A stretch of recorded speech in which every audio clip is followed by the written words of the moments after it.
আজ আমরা শুনব প্রতিভা বসুর লেখা হীরের আংটি। দরজা খুলে সন্দীপ খুশির গলায় বলে উঠল, এই তো বিকাশ মামা এসে গেছেন। কি হয়েছিল, এতদিন আসেননি কেন? মা তো ভেবে অস্থির। ভালো আছেন তো? তোরা সব ভালো তো?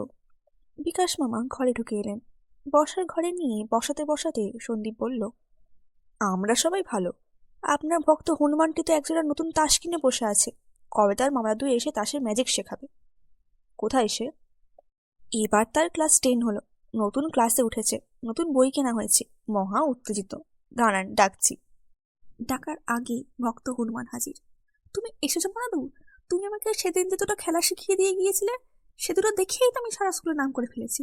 আজ আরো দুটো শিখিয়ে দিয়ে যেতে হবে, নইলে আমার মান থাকছে না। নিশ্চয়ই শিখিয়ে দেবো। তোমার দিদা কোথায়? তাকে ডাকো আগে। বিকাশ মামা সন্দীপের আত্মীয় মামা, কিন্তু নিজের মামার মতোই। হৈমন্তী দেবী নিজের ভাইয়ের সঙ্গে এই ভাইয়ের কোনো তফাৎ করেন না, বরং এই ভাইয়ের সঙ্গে বেশি দেখাশোনা হয় বলে সম্পর্কও নিকটতর। তিনি থাকেন কলকাতা থেকে 2 ঘন্টা দূরের পথ লক্ষ্মীগঙ্গাপুরে। টানা বলে চলে আসেন। সপ্তাহে 2-3 দিন তো আসেনি, আবার বিপদে আপদেও বুদ্ধি পরামর্শ নিতে ছুটে আসেন। এবার এলেন প্রায় 17-18 দিন বাদে। হৈমন্তী দেবী এসে বললেন, কি রে, কি হয়েছিল তোর? এতদিন আসিসনি কেন? আমি তো ভাবছিলাম আমিই চলে যাই অন্তুকে নিয়ে। বিকাশ মা বললেন, গেলে না কেন? খুব ভালো হতো। বড় অশান্তি চলছে বাড়িতে। কেন, কি হয়েছে? আমাদের নীলকান্তমণির আংটিটা হারিয়ে গেছে। সে কি? হৈমন্তী দেবী চমকে গেলেন। তোদের 200 বছরের পুরনো আংটি? 14 পুরুষ ধরে তোরা এই নীলে ব্যবহার করে আসছিস। কি দামি পাথর! এই হিরে এখন কোথায় পাবি তুই? কেমন করে হারালো? সেটাই তো রহস্য। তোমাদের বাড়িতে যেদিন শেষ এলাম, হ্যাঁ সেদিন তো তোর আঙুলে ছিল ওটা। কেউ তো অমন হিরে দেখেনি, সবাই দেখলো কত বড় একটা মার্বেলের মতো হিরে। কি ঝিলিকটা এনে দিচ্ছিল। দুঃখিত স্বরে বিকাশ মা বললেন, মিউজিয়াম থেকে লোক এসেছিল ওটা নেওয়ার জন্য। একটা সাংঘাতিক দামের অফার দিয়েছিল, কিন্তু ওটার দাম তো আর টাকায় হয় না। ওটা ধারণ করলে আমরা তার চেয়ে অনেক বড় সৌভাগ্যকে ধরে রাখতে পারি। সবসময় ব্যবহার করি না, নানা কারণে কিছুদিন যাবৎ ওটা ধারণ করেছিলাম। গেল। আর যেতে যেতেই দুটো দুর্ঘটনা। কি? বোম্বেতে ছেলের একটা অ্যাক্সিডেন্ট হয়েছিল, ঈশ্বরের দয়ে প্রাণে বেঁচেছে। হয়ওনি কিছু, তবে 7 দিন হাসপাতালে থাকতে হয়েছে। আবার এদিকে সেদিন রাত্রেই শুভ্র একেবারে বিধ্বস্ত অবস্থায় বাড়ি ফিরল। জামা ছেঁড়া, হাতে রক্ত। খেলার মাঠ থেকে কারা ডেকে নিয়ে গিয়ে নির্জন রাস্তায় খুব মেরেছে। তোমার ভাতৃবধূ তো প্রায় শয্যা নিয়েছেন। তুমি একবার যাবে আমার ওখানে? তুই 2 দিন থেকে এলে বাড়ির হাওয়াটা অন্তত একটু হালকা হবে। হৈমন্তী বললেন, নিশ্চয়ই যাব। তুই পুলিশে খবর দিয়েছিস তো? যা করার সব করেছি। কটের দরজায় ঘুরে ঘুরে পায়ে দড়িও ছিঁড়ে ফেলেছি। কিছু হবে বলে মনে হচ্ছে না। তুই সীতেশকে চিনিস? তোর জামাইবাবুর বন্ধুর ছেলে, সীতেশ বর্মন। আহ, ঠিক মনে পড়ছে না। ডিটেকটিভ ডিপার্টমেন্টে বেশ হুমড়া চুমড়া লোক। হঠাৎ হঠাৎ আসে আমার এখানে। আচ্ছা দাঁড়া, তাকে একটা ফোন করি। করলেন, পেলেন, কিন্তু তখনই কলকাতার বাইরে কোথায় কোন ষড়যন্ত্র মামলার আসামিকে ধরতে যাচ্ছি বলে 2 দিন বাদে আসবে বলল। লক্ষ্মীগঙ্গাপুর জায়গাটা খুব সুন্দর, একেবারে গঙ্গার ধারে। বিকাশ মামার বাড়িটা খুব সুন্দর, একতলা ছোট বাড়ি। এটা তিনি পরিবার থেকে আলাদা হয়ে নিজে করে নিয়েছেন। পূর্বপুরুষেরা কিঞ্চিৎ তালুক মুলুকের অধিকারী ছিল বলেই এদের খেতাব তালুকদার। এখন আর বিশেষ কিছু নেই, যে যার করে কমেই খায়। বাড়িঘর জমি জমা সব ভাগ বাটোয়ারা হয়ে গেছে। বিকাশ তালুকদার ব্যবসা করেন, ব্যক্তিগতভাবে বেশ সচ্ছল। একটি মাত্র ছেলে, সেও বেশ উপযুক্ত, বোম্বেতে থাকে। বাড়িতে এখন তিনি, তার স্ত্রী আর তার ভাগ্নে শুভ্র ছাড়া কেউ নেই। শুভ্র জন্ম থেকেই মামামির কাছে মানুষ হয়েছে। শুভ্র পেট থাকতেই তার বাবা মারা যায়। মা মারা যায় যখন তার 3 বছর বয়স। মামা মামিই তার বাবা মা। মামা মামিরও সে নয়নমণি, তাঁদের নিঃসঙ্গ জীবনের অবলম্বন। হৈমন্তী দেবী পরের দিন সকালে উঠেই চলে এসেছেন এখানে। অন্তুও সঙ্গে এসেছে। অন্তু এখন আর ছোট নেই, রীতিমতো ক্লাস 10-এর ছাত্র। প্রায় 6 ফুট লম্বা, বুদ্ধি তীক্ষ্ণ, দেখতে সুন্দর। ঠিক ছিল বন্ধুর সঙ্গে দীঘা যাবে 2 দিনের জন্য, কিন্তু তার না গিয়ে দিদা বলা মাত্রই চলে এলো এখানে। দিদা বলা মাত্রই চলে এলো বলে সে যে এখনো আগের মতোই দিদা ছাড়া চোখে অন্ধকার দেখে তা নয়। এখন তার অন্য জীবন, অন্য মন, অন্য আড্ডা। এখন আর গোয়েন্দা গল্পের পোকা নেই। অনেক জরুরি বই সে পড়ে ফেলেছে। একটি হাতে লেখা পত্রিকাও বার করেছে, যার নাম নতুন তরুণ। একটা গল্পও লিখেছে। তবু সে এলো তার কারণ কয়েকটা ম্যাজিক শেখা তার বিশেষ দরকার। নীলা চুরি যাওয়া ব্যাপারটাও বেশ কৌতূহলোদ্দীপক। ঠাট্টা করে মোমাইদু বললেন, এই যে আমাদের খুদে ডিটেকটিভ এসে গেছে, আর ভয় নেই। শুভ্র, বাড়িটাই ভালো করে ঘুরিয়ে দেখাও, ঠিক বার করে দেবে। এই কথায় অন্তু লজ্জিত হলো। ছোটবেলায় কবে কি করেছে তাই নিয়ে এখনো সবাই কেবল ঠাট্টা করে। শুভ্রতার সঙ্গে সবচেয়ে ঘুরে দেখতে বেরোলো ঠিকই, কিন্তু বাড়িটা ঘুরে দেখতে নয়, পাড়াটা। গঙ্গার ধারে গিয়ে বটগাছতলায় বসতে ভীষণ ভালো লাগলো। শুভ্র ফুটবল খেলায় বেশ পটু, অন্তু যা একদমই পারে না। সেজন্য সে বরাবরই শুভ্রতার ভক্ত। শুভ্র তার চেয়ে 5-6 বছরের বড়, সদ্য সদ্য 12 ক্লাস পাশ করেছে। স্থানীয় কলেজেই এখন বিএ ক্লাসের ছাত্র। উদাস গলায় শুভ্র বলল, গঙ্গা জলের দিকে তাকালে আমার কি ইচ্ছে করে জানিস? কি? মনে হয় এক ডুবে 7 সমুদ্র 13 নদী পার হয়ে একেবারে সেখানে চলে যাই। অন্তু ভাবল শুভ্রতা বুঝি মৃত্যুর কথা বলছে। হেসে বলল, দা, এত দুঃখ তোমার কি যে একেবারে সেখানে চলে যাবে? শুভ্র বলল, দুঃখ না হোক, সুখী বাকি। বাড়ির যা হাল হয়েছে আংটিটা হারিয়ে। সে তো হবেই। ওরকম একটা দুষ্প্রাপ্য নীলা, তার উপর কতকালের পুরনো স্মৃতি। আমারও খুব কষ্ট হচ্ছে। আমারও যে হচ্ছে না তা নয়। আমি 7 সমুদ্র 13 নদী পার হয়ে আমেরিকা যেতে চাই। এখানকার কিছুই ভাল লাগে না। ও, তুমি আমেরিকা যেতে চাও? আমি অন্যরকম ভাবছিলাম। বেশ তো, এখন তো ওখানে যাওয়া খুব সহজ। সহজ না? টাকাটা কে দেবে চাঁদু? স্যার দিলে না কেন? ভালো করে পাশ করলে হয়তো একটা স্কলারশিপ পেয়ে যেতে। বাদ বাকি খরচ মামা দাদু দিতেন। আমি পাবো স্কলারশিপ? বলে হাসতে লাগলো শুভ্র। আমি কবার ফেল করেছি জানিস? তবু মামুনি আর মা বাবাকে পড়াবেই পড়াবে। বলে বিয়েটা তো পাশ কর, নইলে তো কোনো চাকরিই পাবি না। আমি যেন চাকরির জন্য অস্থির। চাকরি করে কেউ কখনো বড়লোক হয় না। অন্তু প্রসঙ্গ বদলে বলল, পুলিশ কি বলে? পাথরটা ওরা বার করতে পারবে? তোমার কি মনে হয়? দূর দূর, ওরা কি ওসব পারে নাকি? কোনোদিন শুনেছিস? অত সহজ নয়। সেদিন পুলিশের লোকজন এসে কত রঙ্গ দেখালো, এদিকে কাজের কাজ কিছুই হলো না। কাল তো শীতেশ বর্মন আসবে। আরে আসুক আসুক, সব বর্মনটি আমার দেখা আছে। পাথরটা হেব্বি দামি, মিউজিয়াম পিস। মিউজিয়ামের লোক এসে 1 লক্ষ টাকায় কিনতে চায়। মামা বাবুটা এমন বোকা, বলে যে টাকা দিয়ে আমার কি হবে? আরে বাবা, টাকা দিয়ে কি হবে না শুনি? টাকা দিয়েই তো সব হয়। বাড়ি হয়, গাড়ি হয়, সুন্দরী বউ হয়, ইচ্ছে করলেই আমেরিকা যাওয়া যায়। অন্তু হেসে ফেলল। তোমার বুঝি আমেরিকায় যাওয়ার খুব শখ, তাই না? দারুণ। জানিস ওখানে গেলে কত ফুর্তি, কত মজা, কত টাকা, কত নাইট ক্লাব। আহ, একবার যদি যেতে পারি না, ওই আংটি আঙুলে আটকে বসে কি হবে? মামা বাবুর পরে ছেলেই তো পাবে। অন্তু বলল, তা কেন? তোমাকেও তো দিতে পারেন, তুমিও তো ছেলে। মামিদা বোধহয় বাবিদার চেয়ে তোমাকেই বেশি ভালোবাসে। পাগল!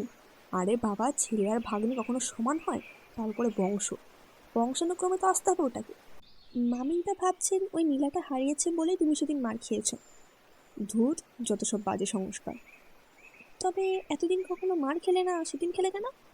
চেষ্টা চলছে অনেক দিন থেকে, বুঝলি, সুযোগ পাইনি। সেদিন সদ্য সদ্য জিতেছি, গুন্ডাগুলো ধরে ফেললো।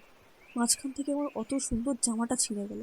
কি সুন্দর বেলকুনি বোতাম ছিল, একেবারে জবা রঙের সিল্কের জামা। কত দাম! এই সেদিন জন্মদিনে মামনি করিয়ে দিলেন। মাত্র তো একটা বোতামে ছিঁড়ে পড়ে গেছে, পকেটটাই মাত্র ছিঁড়েছে। বুক পকেটের দরকার কি তোমার? ওটা ঠিক সাই দিতে পারবে। চলো এবার বাড়ি যাই, সন্ধে হলো। হুম, চল।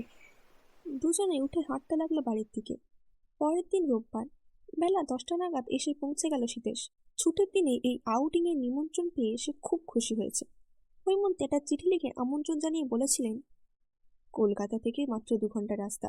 গঙ্গা একেবারে বাড়ির পাশ দিয়ে বয়ে যাচ্ছে। এখানে এসে একটা দিন কাটিয়ে যাও, খুব ভালো লাগবে। এটা আমার ভাইয়ের বাড়ি। এখানে এসেই যে খাবে সে কথা না লিখলেও চলে। তোমার জন্য ইলিশ মাছের পাতুরি আর চিংড়ি মাছের মালাইকারি রান্না করব আমি, যা তুমি সবচেয়ে বেশি ভালোবাসো। আর যে জরুরি কথাটা তোমাকে বলবো, সেটা এখানে আসলে জানতে পারবে। লক্ষ্মীগঙ্গাপুরে পৌঁছে শীতের সিটিটায় আরেকবার চোখ বুলালো, ডিরেকশন দেখে নিল। তারপর তার ফিট গাড়ি এসে থামলো বিশাল তালুকদার বাড়ির দরজায়। বলাই বাহুল্য, কাকিমার হাতে পছন্দসই রান্না খেয়ে খুবই খুশি হলো।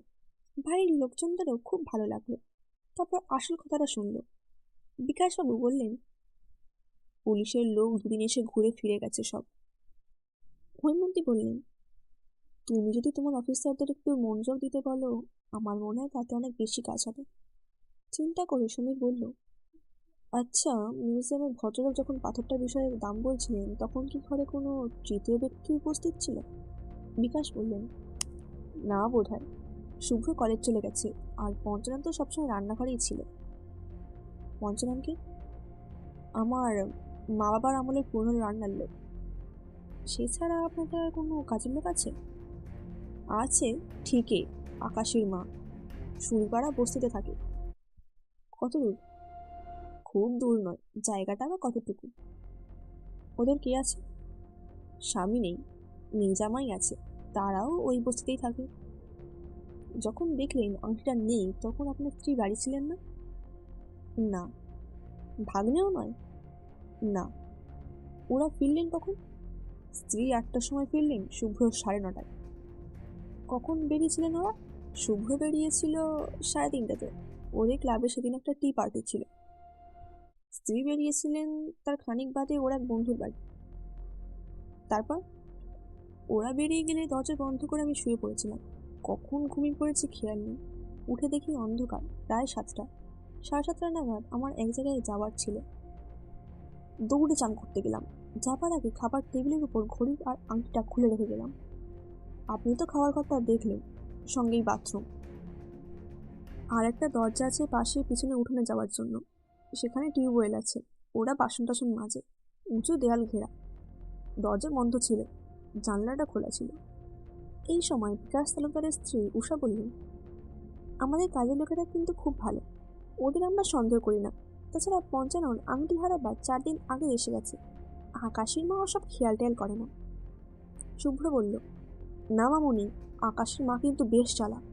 যেদিন থেকে মিউজিয়ামের লোক এসে আংটিটার দাম বলে গেছে আর তোমরা তাই নিয়ে কথা বলছো, আকাশের মা কিন্তু বেশ মনোযোগ দিয়ে শুনছে। সমীর বলল, যাই হোক, ভাববেন না, আমি যথাসাধ্য করব। কোনোরকম ক্লু পাওয়া গেলে ফরেন্সিক বিশেষজ্ঞরা ঠিক লোকটিকে ধরে ফেলতে পারে। তা যখন পাইনি তখন যতটুকু পেলাম ততটুকু ধরে এগোতে হবে পুলিশকে। তাই হলো। গ্রাম থেকে ধরে নিয়ে আসা হলো পঞ্চাননকে। আকাশের মাকেও ধরা হলো। শেষে বস্তি তোলপাড় করে সেখানেই ধরা পড়ল চোর। বাতাস সিদ্ধাচরণ। নিতান্ত গোপেচারা ভালো মানুষ ছাড়া আর কিছুই যাকে মনে হয় না। তার ঘর সার্চ করে চোরাই কারবারের অনেক প্রমাণ মিলল। বিকাশ তালুকদারের বাড়ির একটি বড় রূপার থালাও পাওয়া গেল। তাদের শিগগিরই এই বস্তি থেকে অন্য বস্তিতে চলে যাওয়ার কথা ছিল। চলে গেলে তাকে আর ধরা যেত না। প্রথমে কিছুতেই স্বীকার করতে চায়নি। বলেছে এসব জিনিস যে কি করে তার ঘরে এলো সে জানে না। এসবের সঙ্গে তার কোনো যোগ নেই। শেষে মারতে মারতে মুখ দিয়ে রক্ত বার করে ফেলল। তখন চিৎকার করে বলল, হ্যাঁ, আমি চোর, আমি চোর, আমাকে মেরে ফেলো। শুধু আংটিটা কি করেছে সেটা কিছুতেই বলছে না, পাগলের ভান করছে। উষা মাথায় হাত দিয়ে বসে পড়লেন। শেষে নিতাই, যাকে তিনি চূড়ান্ত ভালো মানুষ বলে জানেন, যার কাছ থেকে তিনি প্রত্যহ সবচেয়ে টাটকা সবচেয়ে সস্তা সবজি রাখেন। অন্তু হঠাৎ ভীষণ উত্তেজিত হয়ে হাঁপাতে হাঁপাতে ছুটে এসে বলল, দিদা, তুমি এক্ষুনি সুমি কাকাকে ফোন করো। বলো কোনো প্রমাণ না পেয়ে এভাবে কাউকে মারা কখনোই উচিত নয়, এরকম আইন নেই। সে কাঁপছিল। তার এরকম অবস্থা দেখে হৈমন্তীদেবী ভয় পেয়ে গিয়ে বললেন, ঠিক আছে চল, আমরা এক্ষুনি কলকাতা চলে যাই, ওখানে গিয়ে ফোন করি। শুভ্র অন্তুকে জড়িয়ে ধরল। তুই এরকম করছিস কেন, কি হয়েছে তোর? না না না না, এই হতে পারে না, হতে পারে না। প্রবল বেগে মাথা নাড়ল সে। হৈমন্তীর ইঙ্গিতে শুভ্রতাকে নিয়ে নিজের ঘরে চলে এলাম। শান্ত করতে চেষ্টা করে বলল, অন্যায় করলে তো তাকে সাজা পেতেই হবে অন্তু। নিজের মুখে সে স্বীকার করেছে সে চোর। তার ঘর থেকে তার প্রমাণ বেরিয়েছে। মিথ্যে কথা, সাজানো কথা। যে চোর সে ওকে এভাবে সাজিয়েছে। তবে কে চোর? শুভ্রতা, আমি তোমাকে ভালোবাসি। অন্তুর গলা ভেঙে এলো। শুভ্র বলল, সেটা কি নতুন কথা? আমিও তোকে ভালোবাসি। সেই জন্যই বলছি, যা হয়েছে বিনা অপরাধে মানুষগুলোকে তুমি শাস্তি দিও না। মার খেতে খেতে লোকটা পাগল হয়ে গেল, এখনো তুমি চুপ থাকবে মানে? শুভ্র ছিটকে উঠে দাঁড়ালো। অন্তু বলল, শোনো শুভ্রতা, আমি বলবো আমি খুঁজে পেয়েছি, কিন্তু কেউ কিচ্ছু জানবে না। কি বলতে চাইছিস তুই? তুমি তা বুঝেছ? তোর মনে তুই আমাকে চোর বলছিস? শুভ্র দাঁতে দাঁত পিষল, বড় বড় নিঃশ্বাস নিল। তার ফর্সা রং লাল টকটকে হয়ে গেল। অন্তু তেমনই স্বরে বলল, তুমি ওটা আমাকে দিয়ে দাও, আমি যেভাবে পারি তোমাকে রক্ষা করব। আমার দিদা সব ঠিক করে দেবেন। কি প্রমাণ পেয়েছিস তুই যে এরকম একটা ভয়ঙ্কর গর্হিত অপবাদ দিয়ে আমাকে অপমান করছিস? এখনো যদি তুমি স্বীকার না করো, নিরাপদ লোকটাকে না বাঁচাও, আমি সমীর কাকাকে সব বলে দেব। কি বলবি তুই? পাজির ছেলে, তোর এত বড় স্পর্ধা! আমি প্রমাণ পেয়েছি। কি প্রমাণ পেয়েছিস তুই? আমি তোমাদের বাড়িটা খুব ভালো করে একদিন খুঁজেছি। 3টে জিনিস চোখে পড়েছে আমার। 1, তোমাদের খাবার ঘরের জানলার তলায় নর্দমার মধ্যে একটা বাঁকানো লোহা, যেরকম লোহা দিয়ে কয়লার উনুন খোঁচায়। 2, উঠোনের ঘেরাও করা উঁচু দেওয়ালের মাথায় কোণের দিকে একটা পেরেকের মাথার সঙ্গে প্রায় মিশে বৃষ্টিতে ভিজে নেতিয়ে আটকে থাকা এইটুকু একটা লাল সিল্কের টুকরো। 3, ঠিক তার নিচেই মাটিতে কাদায় মাখামাখি হয়ে থাকা ছোট্ট বেলকুনি বোতাম। এই তোর প্রমাণ? হ্যাঁ, এটাই আমার প্রমাণ। আর আমার আন্দাজ এবং দিন কতক ধরে তোমাকে স্টাডি করা। কি স্টাডি করছিস তুই আমাকে? জানিস তোর এই মিথ্যা কথা বলার জন্য আমি লোক লাগিয়ে মেরে তোর হাড় গুঁড়ো করে দিতে পারি? না, পারো না। আমি বলছি। মামা দাদু যখন তার ঘড়ি আংটি খুলে খাবার টেবিলের উপর রেখে বাথরুমে গেলেন, তুমি তক্ষুনি ফিরে এসে পেছনের দেয়াল টপকে বাড়ি ঢুকলে। তুমি লেখাপড়া করো না এবং নানা রকম বাজে সংসর্গে মেশে বলে মামা দাদুর করা অর্ডার ছিল 6টার মধ্যে খেলাধুলা সেরে বাড়ি এসে তোমাকে পড়তে বসতে হবে। তুমি প্রায়ই এরকম দেরি করে এসে দেওয়াল টপকে ভেতরে ঢুকো। পিছনের দরজাটা সাধারণত খোলাই থাকে। নিঃশব্দে ঢুকে নিজের ঘরে গিয়ে ভালো ছেলের মতো বইয়ের মুখ গুজে বসে থাকো। মামনিদাও তোমাকে এই বিষয়ে আশকারা দেন মামার বকুনি থেকে রক্ষা করবার জন্য। কিন্তু সেদিনও তাই হয়েছিল। কিন্তু তুমি ভাবোনি দরজাটা বন্ধ থাকবে। মামনিদার বদলে মামা দাদু বাড়ি থাকবেন, তাই দরজায় টোকা না দিয়ে জানলায় উঁকি মারলে। উঁকি মেরেই আংটিটা চোখে পড়লো তোমার। তার আগে পর্যন্ত কিছুই ভাবনি, কিন্তু আংটিটা দেখেই তোমার মনে হলো এই তো আমার আমেরিকা যাওয়া পাথেও। এখন যদি এটা নিয়ে পালাতে পারি, কে ধরবে আমাকে? সঙ্গে সঙ্গে হাত বাড়লে, পেলে না। ওই কয়লার উনুন খোঁচাটা দিয়ে টেনে নিলে। তারপর ওটা নর্দমায় ফেলে দিয়ে যখন আবার তাড়াহুড়ো করে দেওয়াল টপকাতে যাচ্ছ, তখনই পেরেকটায় লেগে তোমার জন্মদিনে সিল্কের নতুন জামাটা বুকের কাছে ছিঁড়ে গিয়ে একটি টুকরো লেগে রইল সেখানে, আর বোতামটা পড়ে গেল নিচে। শুভ্র স্থির দৃষ্টিতে তাকিয়ে থেমে বলল, আর ওই যে নিতাইয়ের বাড়িতে সব চোরাই মাল পাওয়া গেল, রূপোর থালা পাওয়া গেল, তার কি হবে?